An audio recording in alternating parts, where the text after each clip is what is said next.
దేవునికి స్తోత్రం. ప్రియులారా, ఈ రోజు మనము ఎవరిని మాదిరిగా పెట్టుకోవాలి అన్న అంశం గురించి మాట్లాడుకుందాము. అవును ప్రియులారా, నేనైతే చాలా మందిని చూసినప్పుడు వాటిలో కొందరు సినిమా యాక్టర్స్ ని, సైంటిస్టులను, వ్యాపారవేత్తలను లేదా తమ తల్లిదండ్రులను మరి ఎవరినైనా మాదిరిగా పెట్టుకొని వారిలాగానే ఉన్నత స్థానములను పొందుకోవాలని, వారిలాగానే జీవన విధానం గడపాలని ప్రయత్నిస్తూ ఉంటారు. అయితే ప్రియులారా, ఇవన్నీ లోక సంబంధమైనవి. కానీ మనము ఇప్పుడు క్రీస్తులో ఉన్నాము.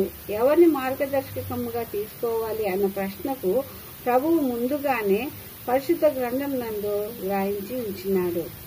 కొందరు వ్యక్తులను వారి కార్యములను బట్టి, వారి లక్షణాలను బట్టి, వారి జీవిత విధానమును బట్టి మంచివారుగాను, మరికొందరిని చెడు లక్షణం బట్టి, క్రియలను బట్టి వారి జీవితంలో ఎలా చెడిపోయాయో అని కూడా తెలిపారు.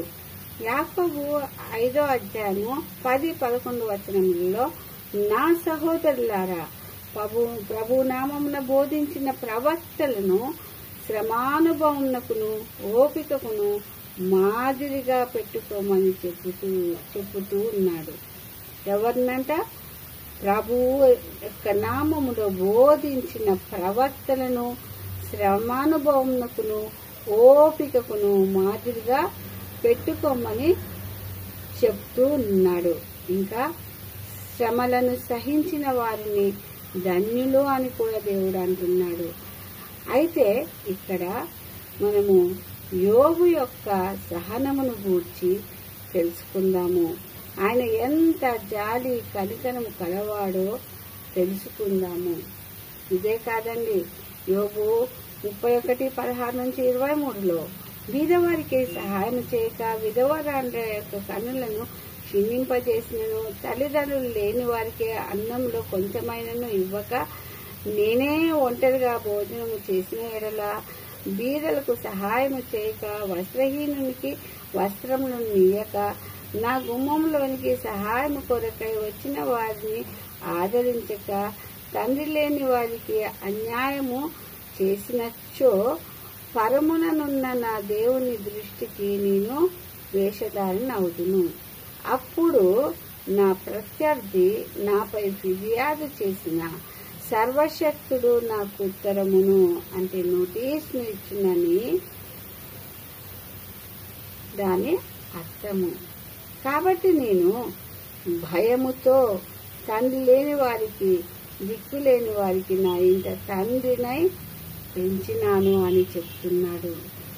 ఇంకా ఏమన్నారంటే, ఒకే రోజులో సర్వమును నష్టపోయి ఆరోగ్యము క్షీణించినను, చివరికి భార్య తిట్టినను, స్నేహితులు ఎన్ని అన్నను, యోబు 1:21లో చెప్పినలాగున నేను నా తల్లి గర్భంలో దిగంబరినై వచ్చి తిరిగి అక్కడికి దిగంబరినై వెళ్ళదను.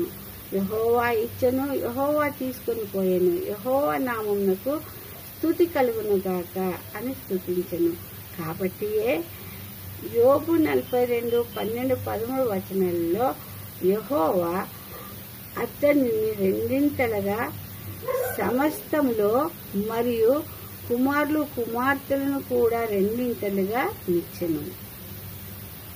ఈ విధంగా యాకోబు 2:1లో చెప్పినట్టుగా మహిమాస్వరూపి అయిన మన ప్రభు అయిన యేసుక్రీస్తుని గురించిన విశ్వాసంలో మొహమాటము గలవారమై ఉండక, స్తుతించేవారిగాను, శ్రమానుభవంలో కూడా ఓపిక కలిగి, ధనికులమని పేదవారమని వ్యత్యాసమును చూపక యోబు వలె మాదిరికరంగా ఉందాము.